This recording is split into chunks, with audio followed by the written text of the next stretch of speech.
the first one that we are doing simultaneously from Ferroviário in Lisbon, and from here, Easy at Salina in Porto. When I see a full house here, and Lisbon, we also have full house, so I'm very happy. I'm António Dias Martins, the Executive Director of Startup Portugal, and I welcome you all to this first edition simultaneously of our Above and Beyond Hangout. Well, I'd like to thank Easy at Salina for hosting us here at Oporto at this amazing and inspiring place. Also, this simultaneously edition between Porto and Lisbon is possible because of the partnership that Startup Portugal established with UPTEC and Câmara Municipal do Porto, the Porto municipality. So I'd like to call to the stage Maria Oliveira from UPTEC, and please, round of applause, and Rui Monteiro from Câmara do Porto to share with us some words at this welcome. Okay, so hi everybody, my name is Maria Oliveira, Executive Director of UPTEC, and it's a pleasure to welcome here, as António said, to the first edition taking place at the same time at Porto and Lisbon. And we are very excited to work alongside Startup Portugal as well as Municipality of Porto to bring this into reality. And at UPTEC, for those that don't know us, we are the Science and Technology Park of University of Porto. And really what we do is try to foster the creation and the growth of startups. And that being said, startups that are technology-based, innovative, knowledge-intensive. And this is because we really believe that innovation and entrepreneurship are the key driver for economic development and the creation of jobs. So just for you to have an idea, taking into account our impact study that we developed in 2019, and just for the year of 2019, the community of UPTEC was responsible for the creation of 6,500 jobs, direct and indirect. And this is no small amount. So really, it's a pleasure for us to be working with Porto Municipality, but as well with other stakeholders to grow this startup scene in Porto. And of course, going global is part of the process. So I don't want to take any more of your time. I just want to wish you a fruitful event and that you have a lot of opportunities to gather new insights. We're going to have 3 startups of UPTEC presenting. So thank you for being here, and that you have as well networking opportunities. So welcome.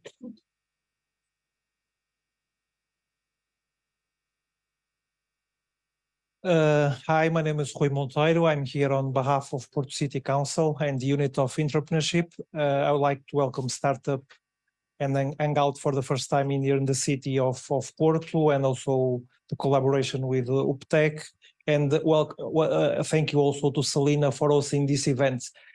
What is the role of Porto City Council and the Unit of Entrepreneurship in this event? So very recently, Porto has made a strong bet on helping fostering the entrepreneur ecosystem of the city. So this is the first of many things that we have planned in order to support everyone that is in the city and wants to do business. And the Porto City Council, by doing this, by being here and supporting this event, aims to help everyone that is in the city to achieve their dreams. So our goal is to leverage, support, and to give stage to everyone that wants to make the difference in the city, with the city talent and with the city partners. So I hope this is the first of many events that will be hosting and supporting. So please feel free also to contact Porto City Council if you want to receive more information about what is our strategy to foster the ecosystem of the city.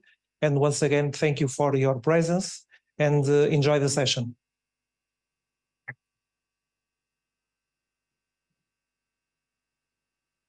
Okay, so we have a lot of things to share with you today. We are going to have 3 startups speaking from UPTEC. But first, let me tell you a little bit about Porto, because Porto is a vibrant city for startups and for entrepreneurs. Do you know that Porto has circa 25% of all Portuguese startups based here?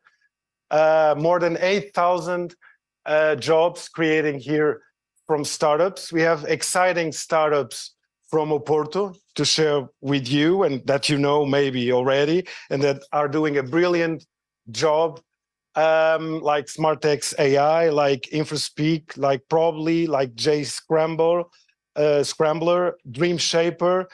In another level, we have Farfetch, also a very well-known name, unicorn from talent from Oporto also. And recently, Anchorage also opened offices here at Oporto. So it's really the right place to be. Also the region, the whole North region, so including Braga, Aveiro, with a lot of connection with the universities and with technological hubs. It's a really promising area of the country. And each time that we contact with foreigners, with investors from abroad, they are not only looking for the capital and for Lisbon, they are looking for the hidden talent and the growing talent outside the capital. And we, Startup Portugal, also want to go with them and also want to be present outside the capital. So decentralization is a part of our strategy. And so I'm very happy to be here. Did you know that Oporto has the second most entrepreneurial university of the country in the Startup Portugal ranking of entrepreneurial universities? Universidade do Porto, Porto University, occupies the second place in the whole country. This means that in the ranking of founders coming from Portuguese universities, University of Porto is the one that put it outside the second largest number of founders in Portuguese startups. So this is really something, this is really significant. And when comparing with big universities— Recording in progress. Okay, so we are being recorded. Big universities like Universidade Nova and Católica that occupied respectively the first and the third position. University of Porto comes in a very interesting second place in the whole country. Also, Porto was recently distinguished with the first place on the FT ranking of European cities and regions of the future in the category FDI Strategy Large Cities. This means what? This means that there are active public policies at the municipality level that are encouraging foreign direct investment into Oporto. And this is being recognized all over Europe. This is a ranking that analyzes 90 cities all over Europe. And Porto has become the first in the ranking. This was shared, this was public 2 weeks ago. So it's very interesting, and it's a really vibrant city and a vibrant region to be and to start your own business and to scale your own business. Well, today we have, besides celebrating the first simultaneously edition from Oporto and Lisbon with our Hangouts, we are also celebrating the call for our program of business abroad. These are missions that Startup Portugal annually puts in place in order to take Portuguese startups abroad and to meet foreign stakeholders, foreign partners, and new markets. We are going to launch today the call for taking Portuguese startups. Portuguese startups means that are companies that should have a Portuguese fiscal number. So they can be founded by foreigners, they can be founded by anybody, as long as they have a Portuguese fiscal number. And we take them this year to the following locations: to Madrid, exhibiting at South Summit; to France, Paris, at Viva Tech conference. We are going to take also startups to exhibit there and to make connections there. Also to Web Summit Rio, the first edition of Web Summit in Brazil. So very interesting opportunities for internationalization in South American market.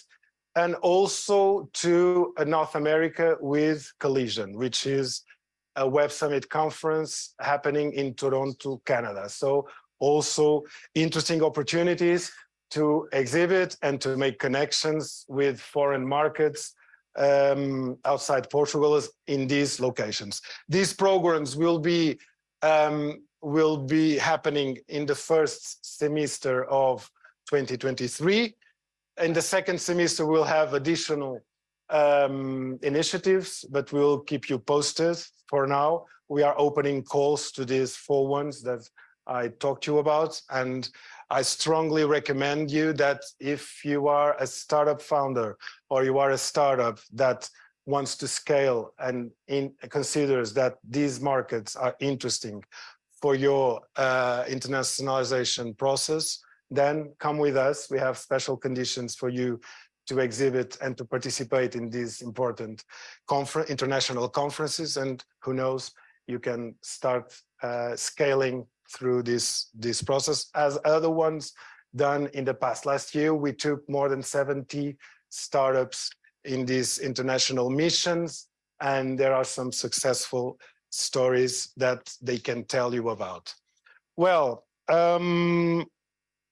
let me first, before introducing the panel, I would like to welcome the 3 startups that are going to pitch today. As usually, we have a first session of pitch from startups, and today all the 3 startups are coming from Porto, namely from UPTEC, and I ask you a round of applause for the first one, who is going to pitch here today, that is called Agit.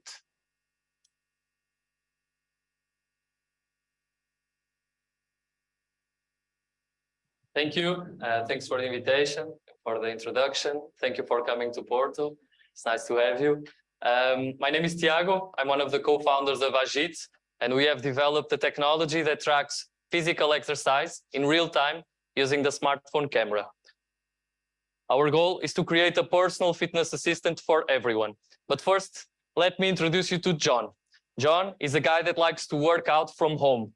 In this picture, you see him doing a lunge, a body weight exercise, a very popular body weight exercise. If you didn't know anything about exercise, you might have thought that he was praying. Well, he's not praying, but he should be praying, because it's really hard to get the right motivation and skill to exercise. Current solutions like YouTube videos or fitness apps, they tell you what to do, but they don't actually know if you do. They don't know how you do the workout they propose. So that's what we propose to fix. We designed the solution, a mobile app using our own technology based on artificial intelligence to track, count repetitions automatically, send postural correction tips, basically assess the whole workout session. We recognize physical activity through movement with our own custom data set. We train our own AI models. In the end, you can share your videos and be the best at your social network. The benefits: you can train at home and not being alone. So we are interacting with your workouts, and you can join an authentic fitness community. Just like Strava, every activity is a real activity. We are building this right now, not only because the fitness industry is in fast change, becoming more convenient and more social, but also because the kind of solutions that we are building today, the AI models that we are using, were not possible to run in your smartphone 5 years ago. So the AI hardware is becoming better and better every day. And also the app market size, it's always nice to say, but it's the truth. It's growing year over year. We are also growing. We achieved over 50,000 workouts completed. We have a good retention rate compared to other workout apps. Yeah, and that's basically it for now. We hope to scale this up in the next few months. Right now, we are working towards our vision.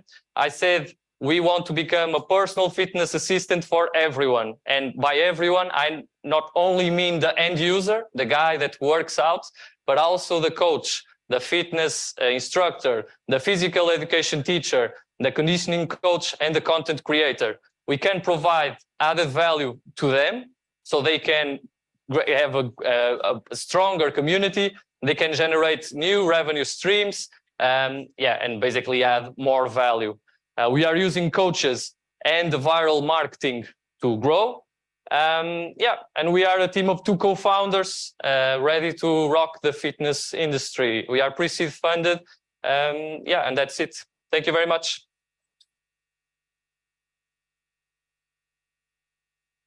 Não há perguntas, pois não?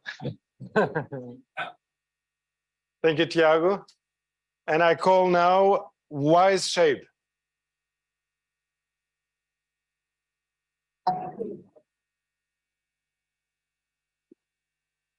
So hi, I'm Tatiana, and I'd like to thank to UPTEC and Startup Portugal for inviting us to present our project. So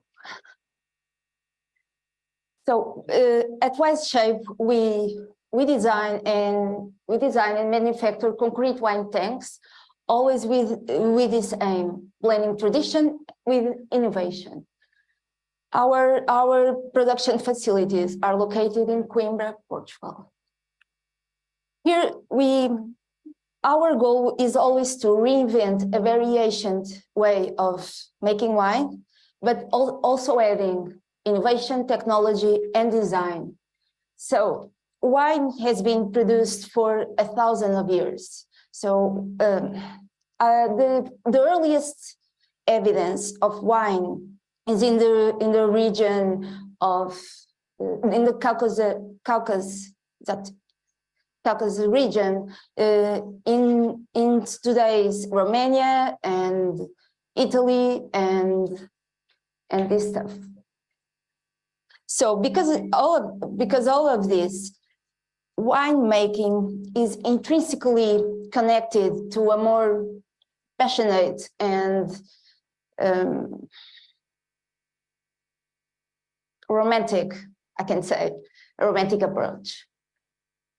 So in terms of innovation, what we did here was to simulate very different scenarios. As we know, the fermentation is a process where yeasts consume sugar from the grapes and convert it into ethanol and carbon dioxide, and releasing heat in this process.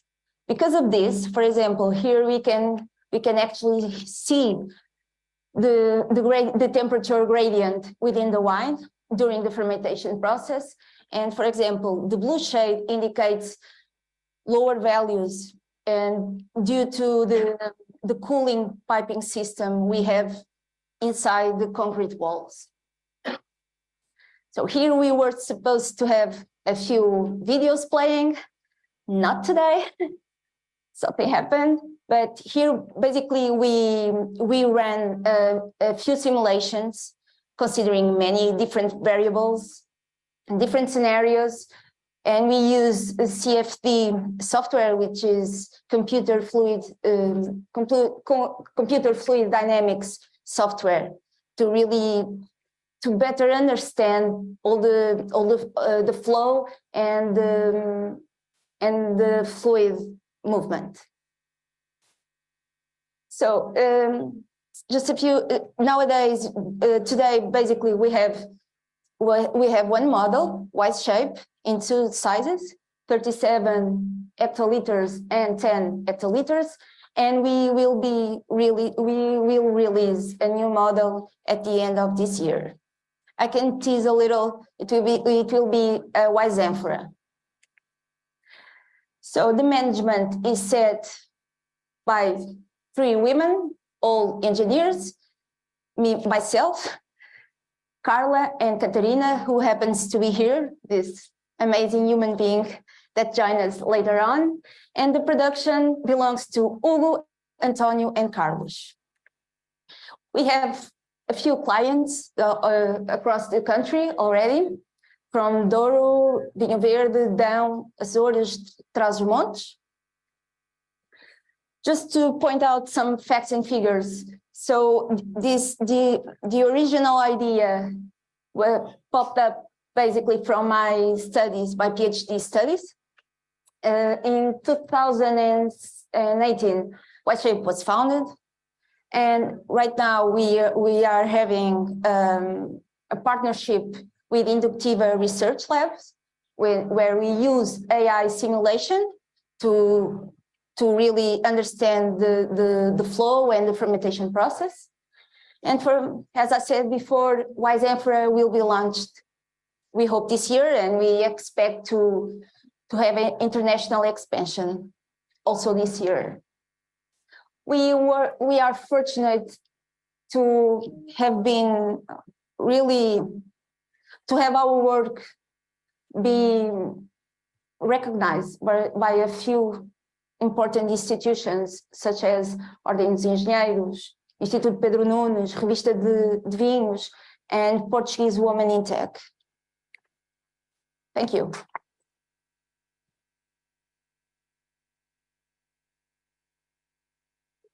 Anna, and now I call to the stage Qubit.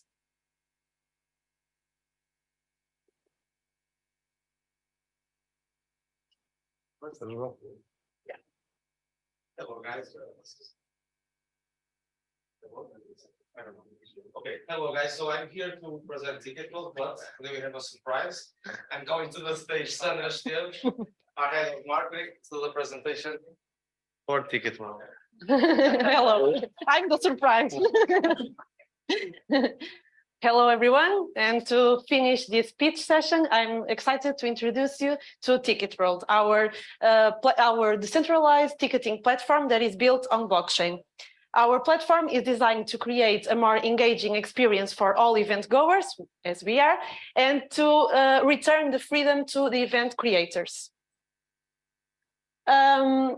The events industry is right now plagued with many problems, from the lack of trust and transparency, lack of security, fraud, and also lack of control over the data and sales by the event creators. And Ticketworld can solve all of these problems by creating a platform that gives event creators full control of their events while creating a more enriched and safe experience for everyone that wants to buy tickets. The platform is built on three key verticals: the blockchain technology, gamification, and innovation.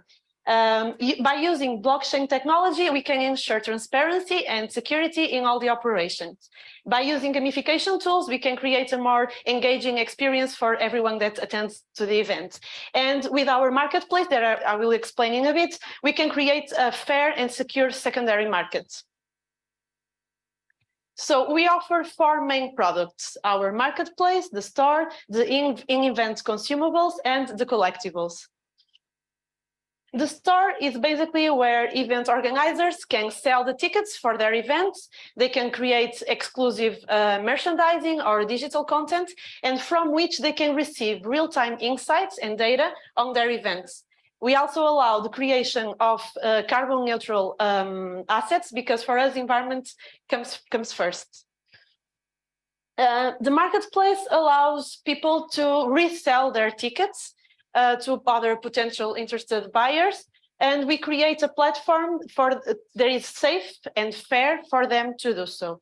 And using our blockchain ticket verification system, we ensure that only valid tickets can be resold, which eliminates scalping and fraud, and also creates a new revenue stream for the event organizers.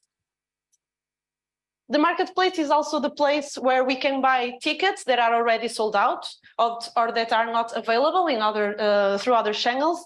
And all of these in a very easy to use interface that also gives us real-time information on ticket availability. The collectibles are unique and valuable assets that we can buy before or during the event as a memento of the experience, and they can be used to unlock experiences, rewards, and exclusive content, and they add up to the overall gamified experience. We will be available in both platforms, web and mobile. And thank you so much for taking the time to learn about Ticket World. We really believe that our platform is the solution to solve many of the problems that are plaguing right now the events industry. And we are really excited to continue to develop and grow the platform and to work with you to create unforgettable events. Thank you.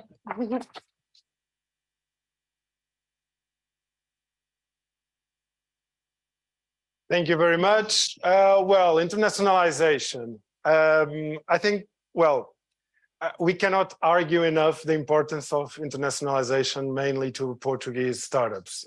It's not a question, it's mandatory. For Portuguese startups, if they want to scale, if they want to grow, they have to born thinking in internationalization. You don't have any other choices. And I think we as an ecosystem have to support them in that path and in that process. And we have different roles. We have here incubators. We have here at this Hangout universities. We have investors. We have public entities, and we have independent entities like Startup Portugal that are well related with public and with the government in order to make it easier for Portuguese startups to scale. If one of the responsibilities of Startup Portugal is to create conditions for startups to start and to scale in Portugal, and let me remember you that we recently put out 2 important legislative measures that are currently being voted in the parliament that will be really game-changing to Portuguese entrepreneurial scene. I'm talking about the legal definition of startup in Portugal, which will allow public policies to be directed to startups in the future with much more simplicity. And a second one is a new fiscal regime for stock options. These are, let's say, national level measures of public policies that we are putting in place together with the government, or let me say it in a better way, we are helping the government putting in place these types of measures in order to make it easier in Portugal for startups to start their way and to scale.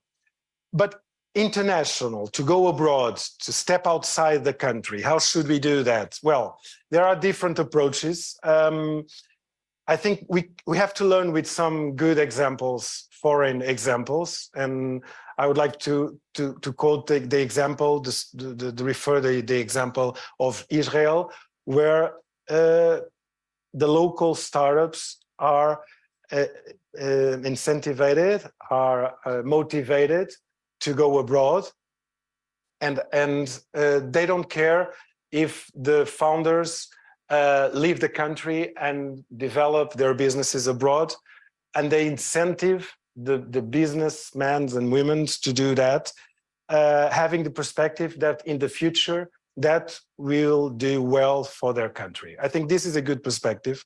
Nowadays, it's impossible to make youngsters and young entrepreneurs to stay in the country and to make them stay in the country for administrative reasons. That doesn't exist anymore. So we have to create conditions to the country to be attractive to locals and to foreigners to come and develop their businesses here. But also we have to create conditions for the Portuguese founders and the Portuguese entrepreneurs to go and look their markets elsewhere, because if they want to grow their business, they have to look elsewhere. And it's a natural process. And we have to make also conditions to that process to happen in the most easier way.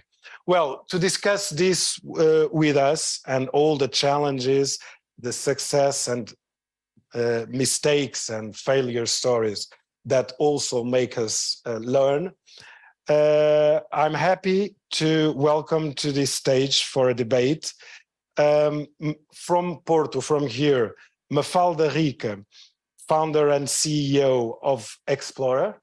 Thank you, Mafalda.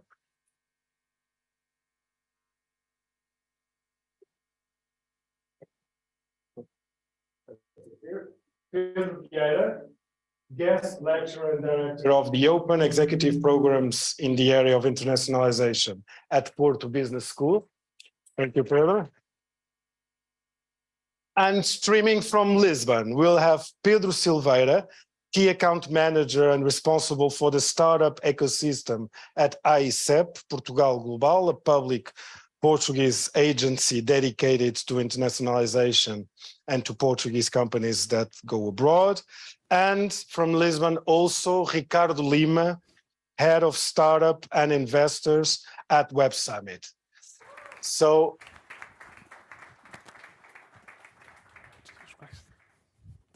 thank you very much to all of you. There we go. We can see them in Lisbon. Thank you very much to all of you. And this conversation will be moderated by André Fort. Welcome, André. Very, very happy to see you here. Thank you, Antonio. André is Head of Business Development for the Arts at UPTech. Thank you. I guess I need the microphone. Can you hear me? No? Can you hear me now? Yeah, I can hear myself. Well, I should start by saying that I'm extremely happy to finally have one of these events here in Porto. It's really exciting. And I've been a Porto person for 12 years now. So yeah, this to me, I think it's huge that Startup Portugal started to do this, and I hope it continues for a longer time. And yeah, without further ado, I think we should start the conversation. I'm suggesting, and I hope you guys agree with this, I will start with you, Mafalda, here in Porto, and I will close with you, Pedro, from Porto. Okay. This way, the whole Porto narrative stays really nice and round. So, Mafalda, I think the first question is, how did Explorer came to be? And yeah, how did the idea come up, and how did you create the company? Yeah, well, first of all, Explorer is a spin-off from another tech company that is called Gemma. And in Gemma, we used to have several requests from our clients for improving the engagement between the venues, the museums, the cities, and their visitors. And so we started to wondering why not to develop a product where we could really bet on technologies such as AR, VR, and gamification in order to improve this formula. And then we just spin off this. So Gemma just challenged me to spin off this company and to found Explorer, and this is all what Explorer is all about. And you went international. Sorry, once again. You went international right away, right? Yes. What tools did you use to do it? I will talk about investment later on, so let's save that part for afterwards. What were there programs that you used to do it? Was it just based on being a spin-off? Did you add some way done? Were you further ahead on that? Tell us a little bit about your internationalization process. I would say that I used everything that I could, which means that I used personal connections, events, programs, agents, resellers, partners, tools and platforms such as, I don't know, Apollo, Meetalford, that are really cool for improving your direct marketing. And I started from there, from shooting everywhere and starting to plant some seeds around, and things start happening. I mean, we are already selling to UK, to Spain, to Italy, and that was the result of being all the time connected to these tools and to people, which is truly important to be always there connecting with people all the time. Not, for example, we started to a strategy of starting to find local partners, and that those local partners could be resellers or agents. And we didn't only start to get partners and that's all. So I was on a weekly basis doing calls. We call it virtual coffees with these guys, just starting to get a relation and starting to being really close to them in order to they could engage with us and start to selling our products abroad. So it was all about building these connections and using these tools that nowadays are amazing. These platforms that help us to connect and that help us to being there, connecting to the old world. So Okay, and I think I'm obligated to ask you, you've benefited from some some started Portugal programs, am I Yes, right? yes. You want to talk a little bit about that? Yes, I think they're pretty interesting and useful too. So in our case, we use the startup programs for going to South Summits, also to go to Web Summits, and they are really, really important. I mean, we at Explore are all the time accepting every kind of challenge that is related to promoting. So everything that is email, that you want to go to this event, or do you want to go to speak, or do you want to go to meet this person, we go. So we just go. When we go in person, it's important. It's important. And being in those programs was also important too, to build these connections, to start to build a network in this. In the case of South Summit, it was in Madrid, and in the case of Web Summits, it was worldwide. So it's truly, truly important. Yeah, thank you. You're welcome. I should excuse myself for keeping the microphone on my back, but it's to avoid feedback. I know it looks a little bit weird, but it's important. Pedro, can you hear me? Yes. Yeah, okay. So I will start with you in Lisbon, if that's okay. Sure, sure. So talking a little bit about ICEP, you guys have been working for a while now, but I noticed that there has been a newfound look into the startup ecosystem. So can you tell us a little bit about what ICEP does? And secondly, how important is the startup ecosystem now for what you guys have been doing? Okay, firstly, let me thank Startup Portugal for inviting me to this talk. It's really important and good for us to explain what ICEP is and what we do for the companies. Well, ICEP, very briefly, is part of the Ministry of Foreign Affairs, and we have two main objectives. The first one is to promote foreign direct investment to Portugal, typically from big companies and big projects. And the second one, that occupies us perhaps 80% of our time, is to support the Portuguese companies going abroad, to support them in the internationalization strategies. We have more than 50 delegations throughout the world, and our delegates, they do two things. They promote investment to Portugal, and they support our companies doing more business in those markets or even investing in those markets. I have to say that we've been experiencing in the last years a big interest by startups to be supported by us because we have a very good network out of Portugal that is very beneficial to those companies. But I have to admit that some years ago, typically ICEP didn't follow or supported startups. We started understanding that the ecosystem of Portuguese startups was beginning to be very dynamic, so we had to adapt. We started a small team of key account managers that follows startups in particular. I'm responsible for the ecosystem of startups at ICEP. And well, the key account managers, they work on a daily basis with the companies so that they can understand the company, what the company does, and mainly what the company, in which stage the company is in the internationalization strategy. This is really important for us to understand.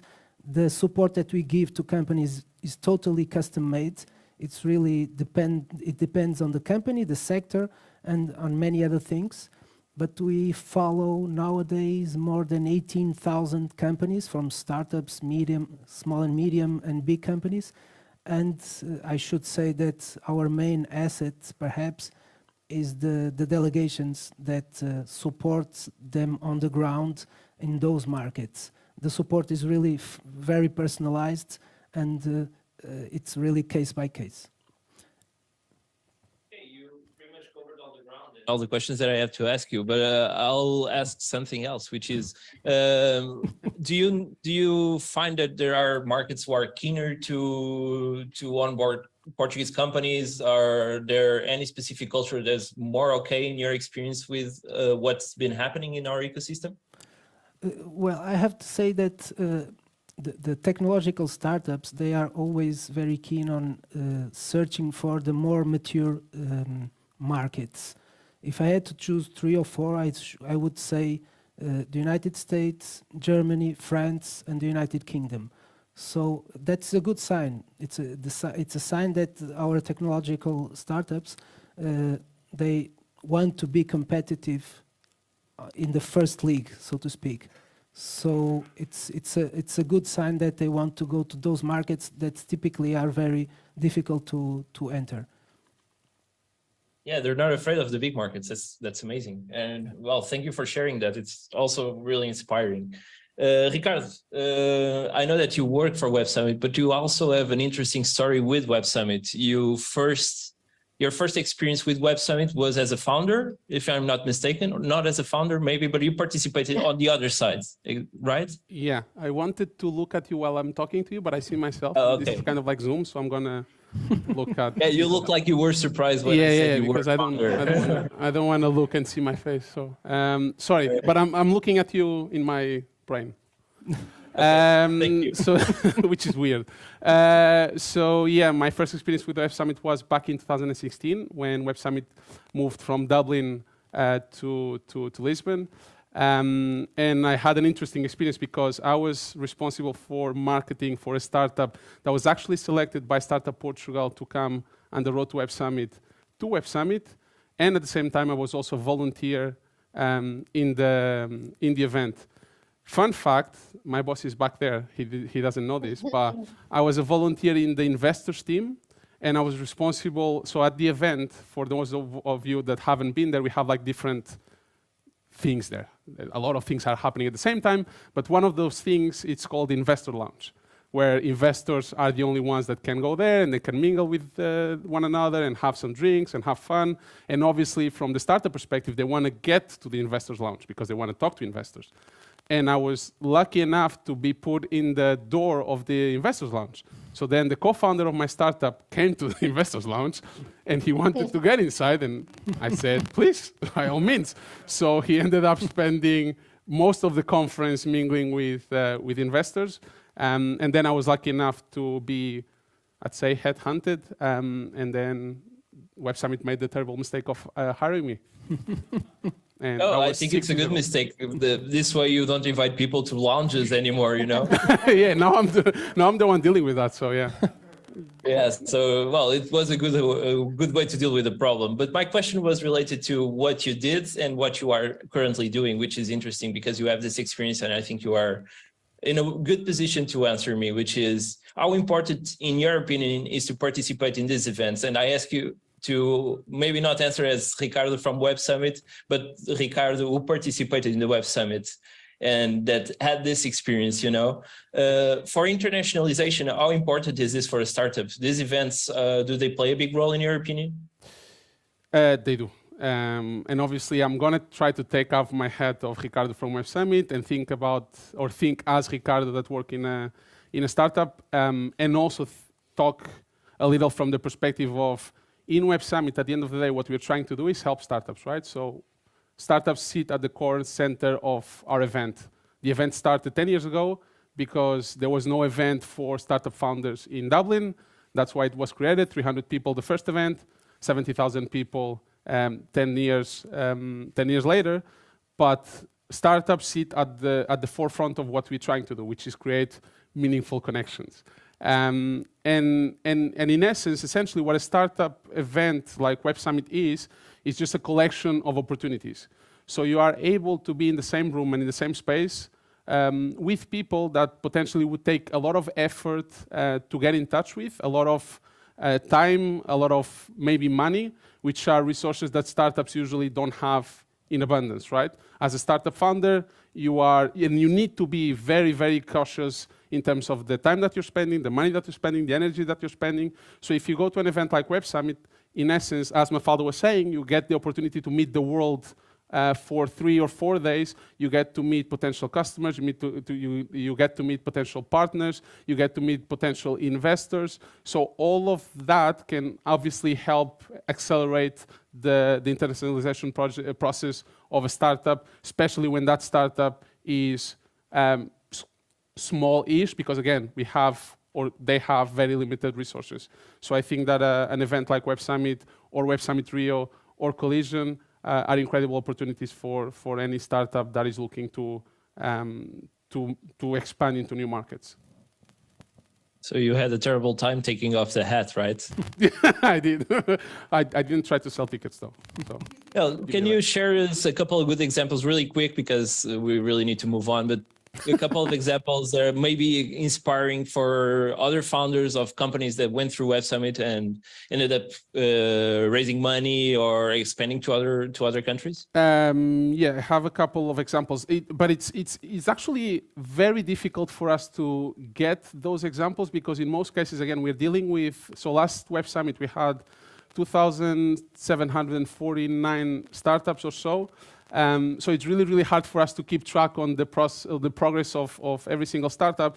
So usually what happens, curiously enough, is that, for instance, when I was chatting to and forgive me if I got his name wrong, Nuno from Sound Particles, they're developing a software for audio productions for movies, to be applied in movies. And obviously they wanted to expand into the US. So I sent him a message in LinkedIn, because I wanted him to do something at Web Summit, and he actually told me, oh yeah, obviously that I will go, because we met the lead investor to our round, and then we also met the lead partner that is now helping us expand into the US. So that's just one example. We have the other example of Dream Shaper, which is a Portuguese startup that met their lead investor in Web Summit 2017, and then they followed up, and they closed the round in 2019. That was also fun, because we were working with the Startup Portugal team to make the announcement at Web Summit. Though that investment helped them expand into Brazil, which was their goal. Then we also have the early case of Define Crowd, Danielle, or Define AI, who met their lead investor at one of the dinners that we usually organize throughout Web Summit. So at the end of the day, again, Web Summit is just a collection of opportunities for people to establish connections that usually help them achieve whatever it is that they want to achieve. So in this case, internationalization. I hope I answered your question. Yeah, you with one more startup than what I requested, but thank you. Sorry. No, that was perfect. Actually, the last one is Dream Shaper. They are incubated at UPTech, so that was a perfect one. So thank you for adding that. As if we didn't plan this. No, perfect. Now I'm moving back to Portugal. I'll get back to you guys. Pedro, well, thank you for coming as well. So about what Porto Business School has been doing, I'm curious, what do you think is the role that business schools such as PBS can play in preparing entrepreneurs for internationalization? That's what you're doing there, so I'm curious to have. Then I'll follow up with another question that I believe should open up for the rest of, that's why I wanted to close with you, for the rest of the panelists. Okay, thank you. Well, I think I can use the last words from Ricardo, that is, Web Summit. It's a place where startups can find opportunities. And Mafalda also mentioned a little about this. That is, she's visiting events, she's doing contacts, etc. And this is normally in the first phases of startups and their acceleration process, if we want. That is, it's through opportunities. But this is not sustainable in the long run. So at some point, you have to make the decisions based on more information, more data, and using tools and frameworks. Okay, so that's what we do at PBS, is give the entrepreneurs, the founders, the C-level people, or just someone with some ideas, to have some tools and knowledge, frameworks that can help them to decide what should the priority markets be, what should my mode of entry be. Am I prepared to go now for this internationalization process? Or maybe I'm not ready to go to China and then ready to go to the United States. Okay, so it's basically to give these tools to entrepreneurs, because you have to start like this. You usually start like this. And Ricardo also mentioned it's a cheap way of doing contacts and trying to get business. But at some point, you cannot rely only on that. Okay, so we have, for example, a framework for market selection. So you use some indicators that make sense to your business. For example, Wise Shape that was here. Okay, it's a product for winemakers. In principle, we know the markets that they should target. Okay, but well, it should be Australia, Chile, United States, or France and Spain. You know, they have to make that decision at some point. If not, they will be shooting in all directions, spending a lot of money and not getting the results they want. Okay, so this is one example of some things we do. Then it's the mode of entry. Shall we go directly to the customers? You know, no matter it's B2B, or B2C or B2B, and actually the other pitch we have here about the ticket solution, they have both. They can do it B2C or D2C, but they also have the event organizers. Okay, so how should I target those event organizers? Go directly and you know, try to make business, or should I get a partner in a country that is big that should then target those clients? So you know, it's this if you want, this ideas that we want the startups to understand, to you know, start make decisions in a more proactive and less reactive way, and more systematic and less opportunistic. This is just, you know, short examples of No, I think it's really valuable. But there's something that from what you just said that I picked up on, which is knowledge. When I start Googling a little bit about you, I came upon this article where you say knowledge is power, France is bacon, you know, and no, I found it really interesting, but it's not only about key indicators about a market, but maybe culture as a big part to play on this. Why did you came up with this little anecdote to explain this? And do you believe that culture is something that really plays a big part in an expansion process? Okay, just a small note on my background. I lived in Japan, so I was very young at the time.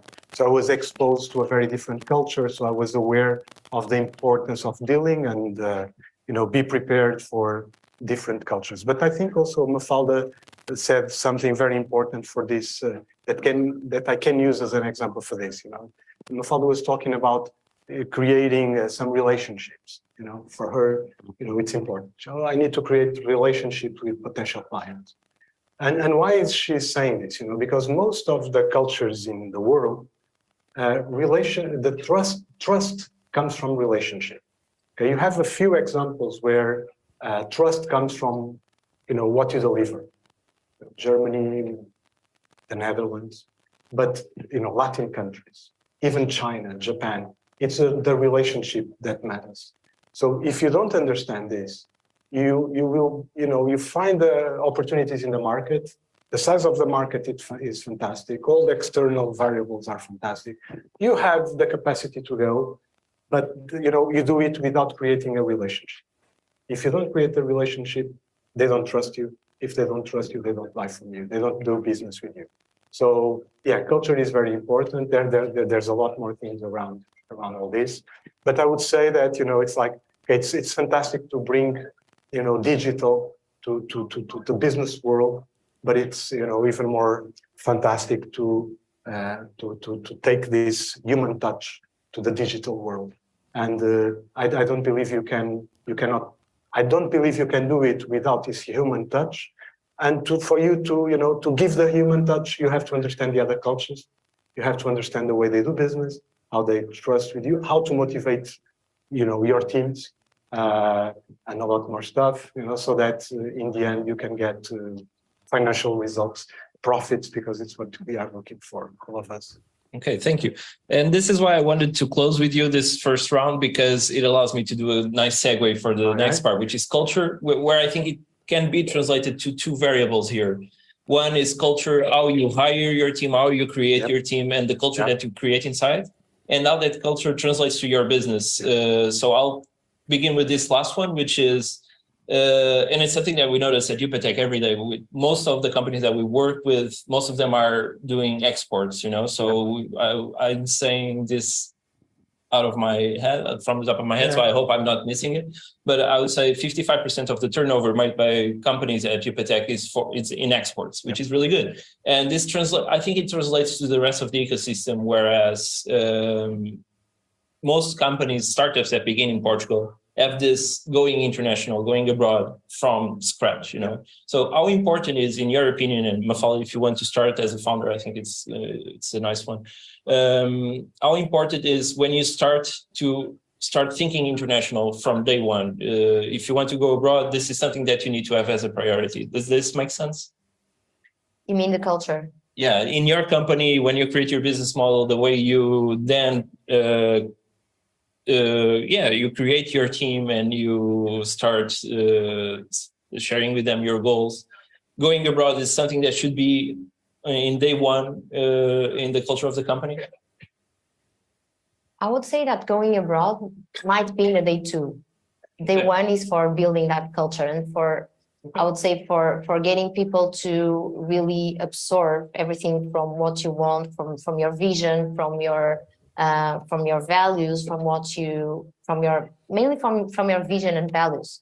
And then on day two, you might start to go abroad, and then your team will represent you as exactly how you want to, and will go with you with this in the same path and in the same way. So I think that it's really important to go into day two, first coming from the culture. But of course, that you need to measure if you are already prepared for that. I mean, it's important to go fast and as fast as you can, but being aware that you need to be ready for that in terms of the product, in terms of your relations, and that happened with us, for example. In the beginning of Explorer, we start every I don't know if it happened with all the startups, but I imagine that it happens. But we started to receive so many emails and challenges asking us for coming to this market or to that market, and so it's really tempting to go on the first day. And in our case, for example, we started to be approached from US market, which is as Pedro said, which is quite interesting, important, and it's really tempting. But we didn't go. I mean, we started to focus on Europe, and then we decided that when we were mature with our product, then we can scale to US, because then we will control first something that we can control here closer to us, and then we go to US. And that happened on the beginning of this year. So we rejected the temptation to go to US, and then in the beginning of this year, we closed a deal with a US reseller that is now starting to resell our product there. So we need to really be aware of our ability and our maturation to go. I will ask the question, but I will ask other people now, so everybody can pitch in. But should you know from day one that you want to go abroad, and this is something that you have on your roadmap from scratch, or is this something that you consider afterwards, after you do Portugal? You know, that's a slightly different question, but I think it can render some different results as well. So maybe somebody from Lisbon can pitch in. Pedro or Ricardo, you guys want to weigh in on this?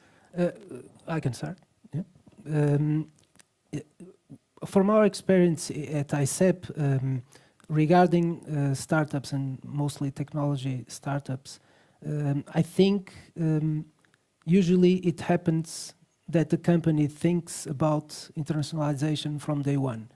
So the Portuguese market is small, and I believe that the entrepreneurship in Portugal are very focused not only in the Portuguese market, perhaps as a test bed for the product, but they usually want to go abroad. And that is why we started making an effort to gather as many startups to our portfolio as possible, because we understood that when these small companies with 2 or 3 persons started, they already started international. So I believe they should think, well, it happens. It's the majority of the companies, they think about internationalization from scratch. Thank you, Pedro. Ricardo, do you want to weigh in on this, or should we move to Pedro Vieira? If your question is if they need to do it, I don't know if they need to do it. I think it has to do with the goals of the business when it's created. But I think that ultimately, as Pedro was saying, the Portuguese market is so small that if you have a startup and if you have the ambition to scale, you have to look abroad to grow, and usually you can look at markets that are relatively similar. Say, from a language perspective, you can look at Brazil, or you can look at Palops. You can look at Europe if your product or your company is not in a space that is very regulated. So I think it has to do with the goal of the business. So I don't know if they have to, but usually in Portugal it happens because, again, we are a very small country. Thank you, Pedro. We could stay here now for, you know, Forever, yeah, I know this is an interesting question. But, So, may I rephrase it? if you want, yeah. Yeah. So, what tools do you believe that a company should keep in mind when from scratch, that would benefit them later on to go abroad? Okay, and using, you know, the topic that we were discussing here is diversity. Okay, maybe companies should start thinking about, you know, thinking global from day zero, not day one. Meaning, you know, from ideation. You know, if you can have different people from different cultures discussing that with you, I'm sure that we will be much better prepared for then, you know, go abroad and you know, be successful in the international markets. But, you know, all that diversity should be multicultural, should be from ideation to product design, product launch, etc. So yeah, so definitely diversity. Then about, you know, the size of the market. Portugal is 10 million people. It's a small neighborhood in Beijing. And I was talking to Antonio before we started, and in my entrepreneurial life, you know, I had a project with Invest São Paulo, that is, you know, I would say the equivalent of ICEP, but for the state of São Paulo, with 40 million people. And Brazil can afford to have an unicorn, you know, just selling within Brazil. But the government of São Paulo decided that, you know, it cannot be like that. Because I think everybody knows if the companies are exposed to the international markets, they can be more innovative, they will be more competitive, they will definitely get better results. So they decided to have, you know, this program to assist Brazilian startups to well, in a scale-up phase, to approach European markets. So, you know, even a country the size of a continent knows that, you know, we have to do something about having startups going global. Thank you. I would love to keep on this conversation, but people from Startup Portugal already start signaling me the time is running up. So I think it's time for our panelists are open for questions. So if anybody has any questions that wants to ask us, maybe them. No? In Lisbon, how's it going? Do we have questions there? So many. So I should, there's a question. I have a question, Jeff.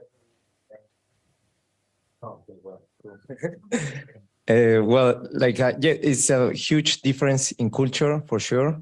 I am from Ecuador, and I sell cosmetics there, and I have come here, which I actually realized how different is the culture. I live in South Korea, United States, and even before I came, I started to sell in Europe. I export to United States, without even looking at the people, I didn't even know them. And here it has become way more, especially in Portugal, at least in my case, way more harder, to connect with people. I have found a very, very traditional market, but extreme traditional, compared even with South America, less, in my example, of course, not in every example for sure, but my question is how you can come to this market in the cosmetic world, because there is also a huge opportunity here, because Portugal in cosmetics is behind Spain, that is a country that is just right next to, behind Colombia, behind Ecuador, and you still have these products that are very the 90s, and people are still trying to buy these products, and I have even talked with people from Portuguese people who they represent companies, for Australian companies for for the hair. And they have told me, Juan, like I'm the representative to Europe and Portuguese, and I have not yet come to the Portuguese market. Like I have sell in Denmark, in other countries that they have opened to me before. So it's just a question how to do it, because of course, if I will know it, I will already made it. But I think it's very important, but at the same time, of course, there is a big opportunity because it's behind. So the new products, it has to be open, but it's a slower process. I don't know, because, sorry, I forgot your name, but you live in Japan. And so you understand how different it is when you go abroad. Thank you. Yeah, can I reply? Okay, Juan, right? Okay. First of all, congratulations. You came here. It's the first step, you know, so you are facing the difficulties, you know, the obstacles, and you will find how to overcome them.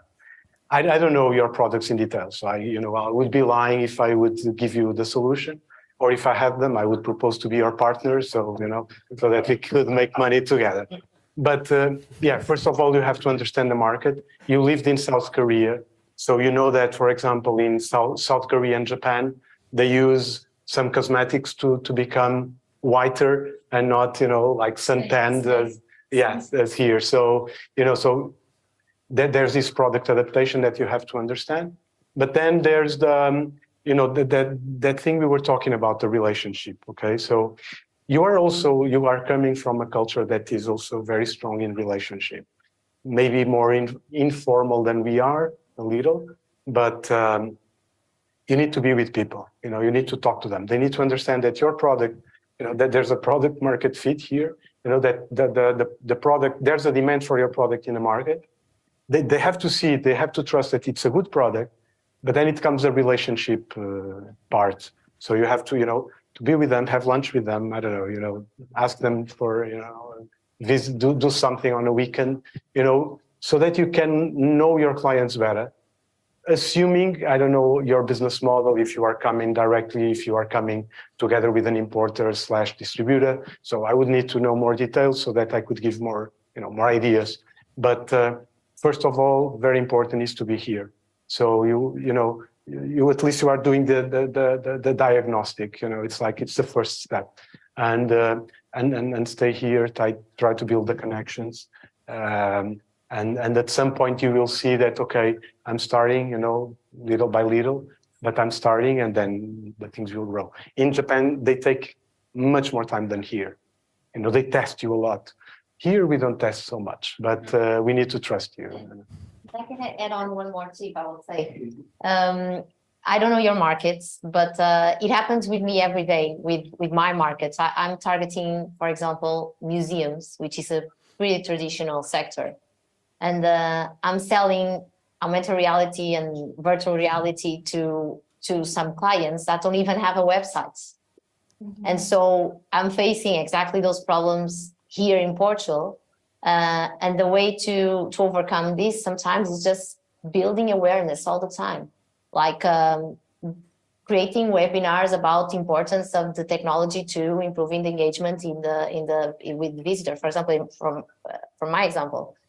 Building awareness in several kind of events where you can help people to understand the benefits of your cosmetics, and I think that might help. It's like building awareness all the time. I have that job too, like a priest all the time. Educating people, yeah. Well, I think that we have a question from Lisbon. Am I right?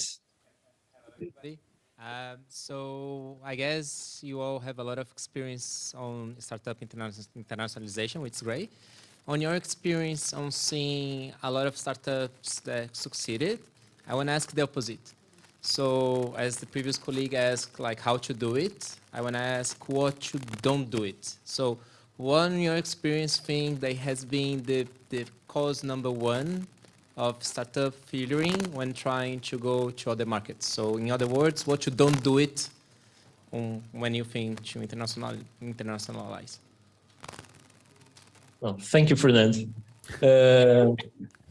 That was Fernando from 351. He's always here, you know. It's one of our best ecosystem builders. I don't know if you directed that question to anyone in specifically, or you can just ask somebody. No, that was for the panel. Okay, so maybe Pedro from ICEP, do you want to pick this one up? Yeah, sure.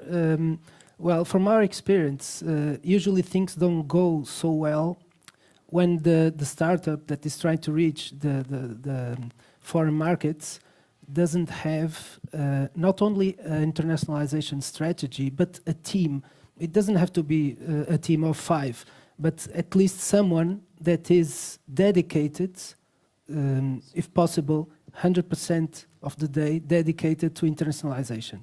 So many times, well, it happened in the past that some companies, startups, asked us for example, a list of potential customers in a certain market. We produced the list, we send it to them, and then they started reaching those potential customers, and they had so many responses that they weren't prepared for it, and it didn't work. So it's really bad if something like this happens, because the momentum is lost, and the opportunity in that market may never come again for that company and that product or service.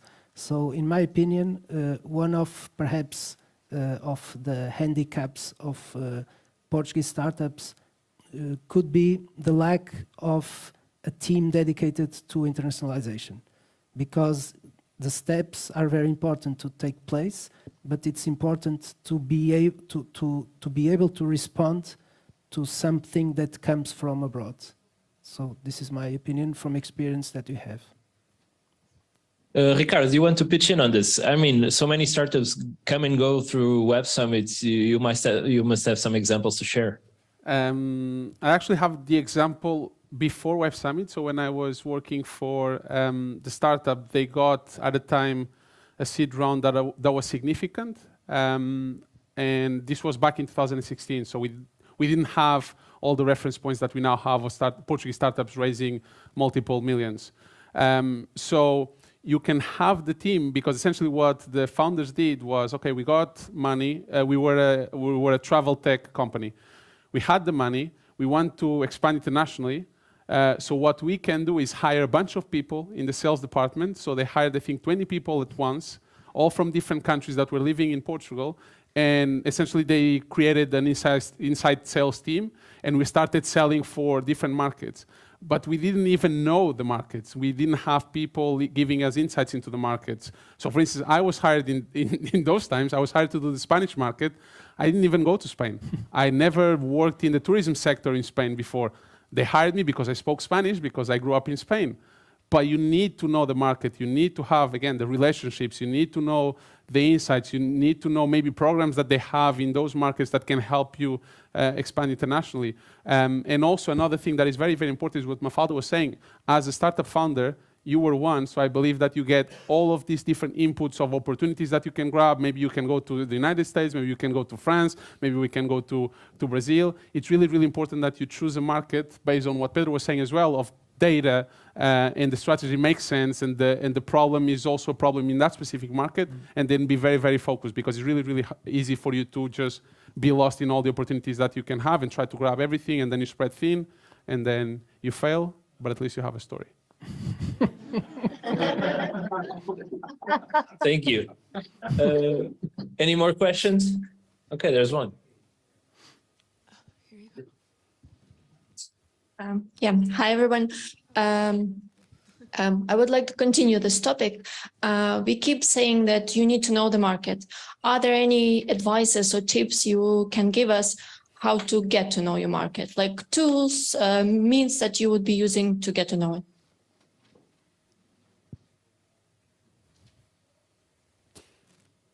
For once, I will just say that ICEP in this regard is really interesting, because they have delegates in the country who are learning the market. So that's a good tool to use when you're in Portugal and you founded a company in Portugal.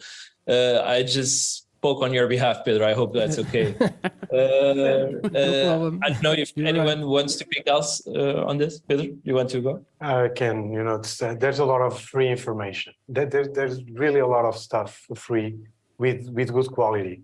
depends a lot on, your sector, your products, and the markets you want to approach. Of course, is more difficult to get, reliable data in some African countries than you get in Europe. But there's a lot of information for free to start with. You can use, depending if it's a product, technology, a service, but maybe we can talk later on. And if I understand better what you do, I can give you even some places where you can get information. But yes, there's a lot of places where you can at least have the big picture. Another very important source of information is your competitors.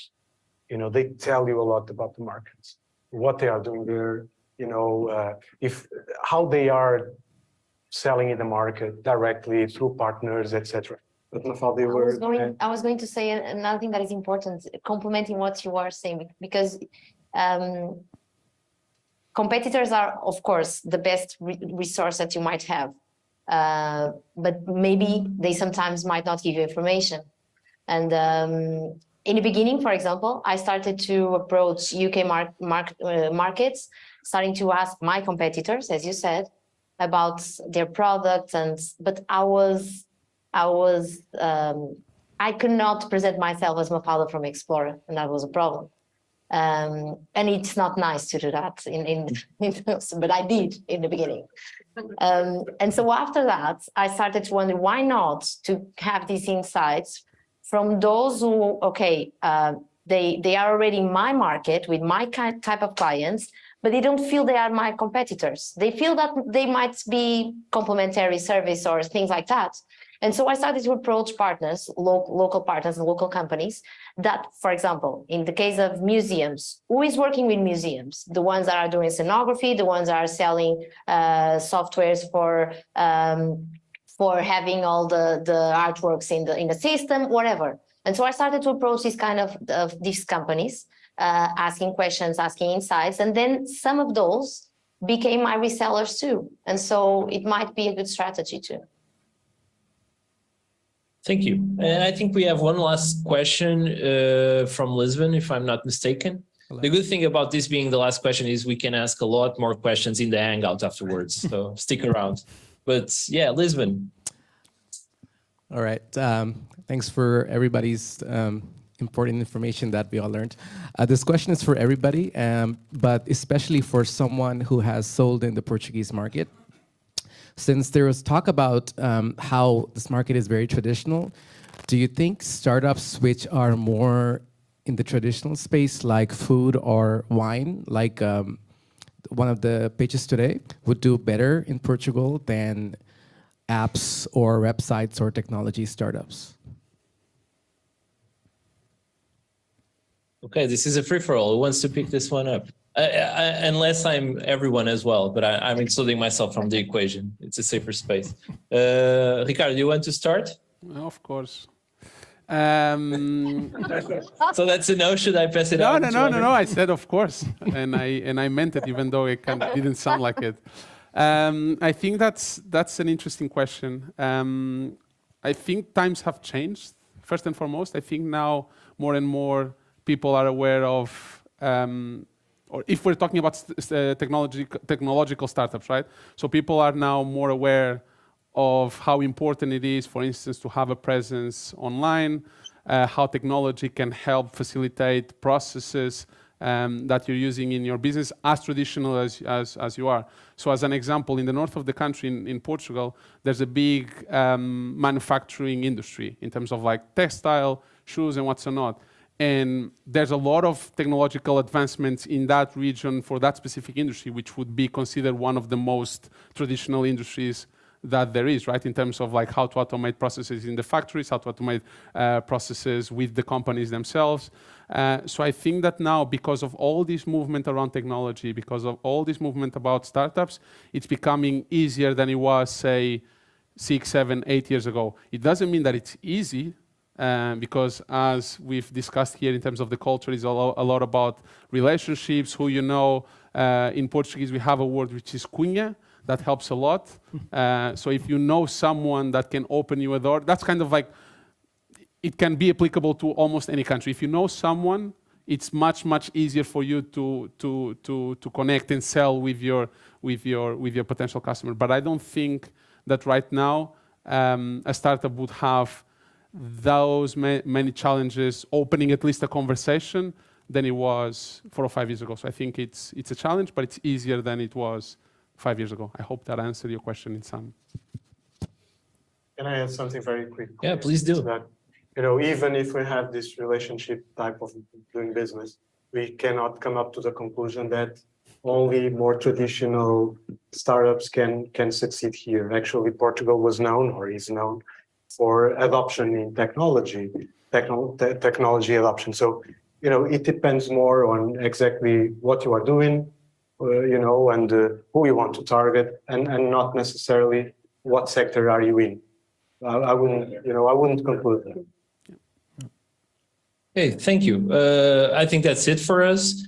And I'm kind of having a Hero Vision moment here where I'm sending the emission to somewhere else now. So I think now it's Patricia Roque from Startup Portugal who has a message for us. Patricia, are you there? Yes, I am. Hello.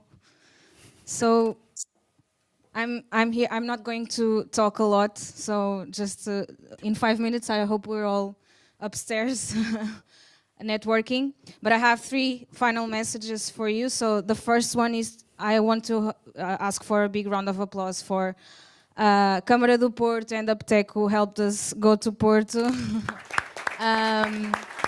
For the startups that pitched today and our brilliant panelists and Andre who was moderating the talk today.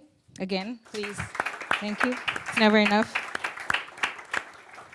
So as Antonio said, so our business abroad applications are open. So if you want to go to Web Summit Rio and you want to go with us, you must apply until the 19th of March. So stay tuned to our website. The applications are open and you can register from today on. And if you want to go to South Summit, Vivatech in Paris and Collision in Canada, you must apply until the 31st of March, okay? And then last but not least, our Hangouts happen every last Wednesday of the month. So please feel free to join us in the next editions here or in Porto or remotely from wherever in the world you may be. So thank you all and have a nice evening. Bye-bye.